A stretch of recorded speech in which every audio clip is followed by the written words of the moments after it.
Now let me lift out the high points as we go through now the remainder of this discourse. In chapter 4, verse 22, "For my people is foolish. They have not known me. They are sottish children, and they have none understanding. They are wise to do evil, but to do good they have no knowledge." The thing that's quite interesting today, that government uses what they call the intellectuals, and I think Franklin Roosevelt started this with the brain trust. And the idea is to go to Harvard and get some of the boys with high IQs. We are today wise in doing evil. Oh, we have been clever cookies throughout the world today. We're big business. We're big everything. But the interesting thing is we're not very big on righteousness. We're not very big today as those that know God. And God says we pretend to know Him and we don't know Him. And that's what Jeremiah is saying to his people back there.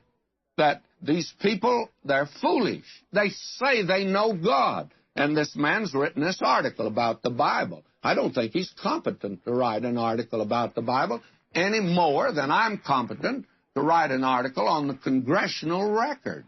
I don't know much about it. Or to write an article on the Smithsonian Institute. I can't write on that. And I insist that these famous people, intellectuals on the outside, are not capable really to write on the Word of God. That's the important thing. They know not God. And you have to know Him to know His book. The interesting thing is, you can read a human book, and you don't need to know the author. He's a human being. But my friend, if you're going to know this book, you better know the author. And you better have him as your teacher. Because none of us can teach. Only the Spirit of God can make it real. Oh, this is such a tremendous message. Gets under our skin, doesn't it? Verse 1 of chapter 5. He says, "Run ye to and fro through the streets of Jerusalem, and see now, and know, and seek in the broad places thereof, if ye can find a man, if there be any that executeth judgment, that seeketh the truth, and I will pardon it." You remember old Diogenes, the Greek philosopher, went through Athens with a lantern. They asked him, "What's he looking for?" He says, "I'm looking for an honest man." Never did find him. I think you'd have that trouble in Los Angeles. Maybe in your town you'd have that same kind of trouble. But this is a revelation of something. Why didn't Abraham keep praying for Sodom and Gomorrah? He stopped praying when he asked for 10. God would have saved the city for one.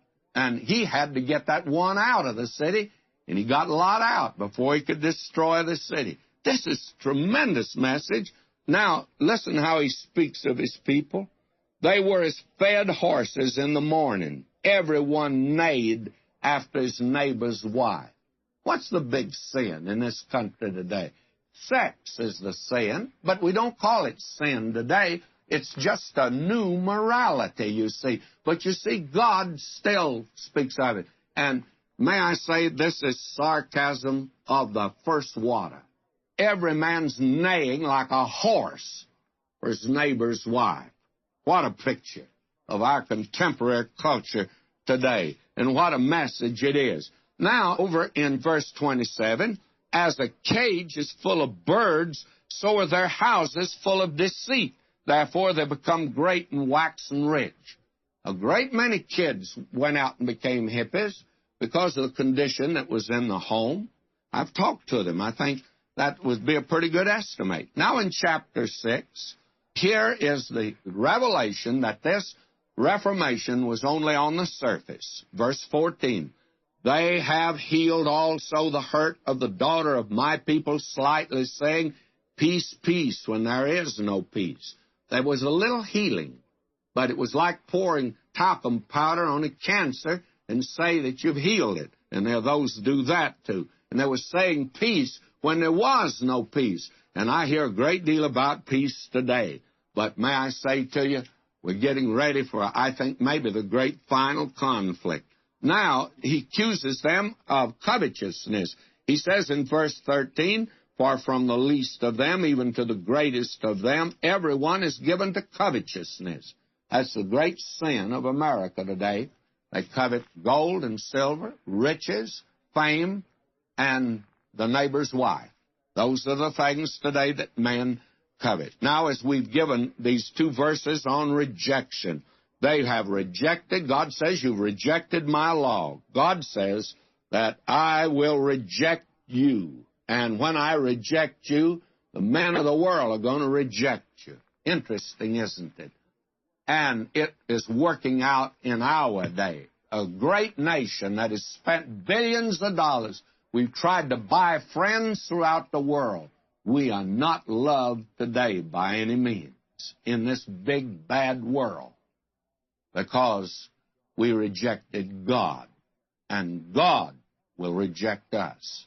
I turn over to the 6th chapter, verse 19, and this is all one message, and I'm just lifting out the high points. In verse 19, I read, Hear, O earth, behold, I will bring evil upon this people, even the fruit of their thoughts, because they have not hearkened unto my words, nor to my law, but rejected me, and rejected it. They have rejected the Word of God. They have rejected God.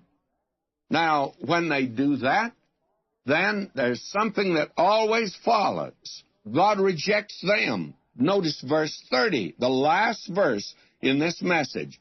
He says, Reprobate silver shall men call them, because the Lord hath rejected them. Now, that's a very remarkable verse. That word reprobate, they've had a lot of trouble with it. What does it mean? It's the same word as the word reject. The Lord hath rejected them. And it actually, I think, should be rejected silver shall men call them, because the Lord hath rejected them. This ought to be a solemn message, but I'm afraid we'll treat it lightly.